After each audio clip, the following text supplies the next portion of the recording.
आज हम बात करने वाले हैं मानव विकास सूचकांक के बारे में। इससे हर साल क्वेश्चन पूछ लेता है कि ये कौन प्रकाशित करता है, इसके कितने आयाम होते हैं, ठीक है, या फिर भारत का रैंक क्या है। तो इस तरीके से ये कूट वाइज में क्वेश्चन पूछ लेता है या डायरेक्ट भी पूछ सकता है। तो चलिए इस पर सारा हम लोग डिस्कस कर लेते हैं। 6 तारीख को अभी 6 मई को ये रिपोर्ट प्रकाशित हुई है 2025 की।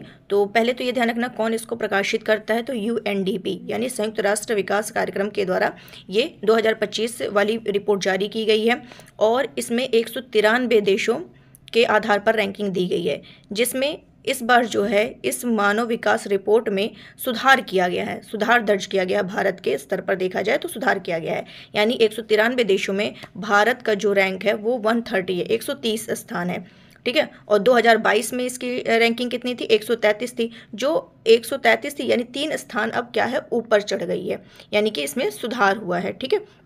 यानी SDI स्कोर में 0.676 से बढ़ करके ये कितना हो गया है, 0.685 हो गया है, जो मध्यम मानव विकास श्रेणी में आता है। ये ध्यान रखिएगा, ये लाइन जो मैंने बोला जो मध्यम मानव विकास श्रेणी में आता है। अब ये ध्यान रखेंगे कि SDI है क्या, तो ये एक समग्र सांख्यिकी माप होता है जो किसी भी देश के नागरिक का जो औसत होता है उसको विभिन्न आयाम में मापता है। वो आयाम कौन से हैं, ये तीनों ध्यान रखिएगा, काफ़ी इंपॉर्टेंट है, कई बार पूछा जा चुका है। स्वास्थ्य, शिक्षा और जीवन स्तर, ये 3 आयाम है। स्वास्थ्य यानी जन्म के समय जीवन प्रत्याशा उसकी देखी जाती है।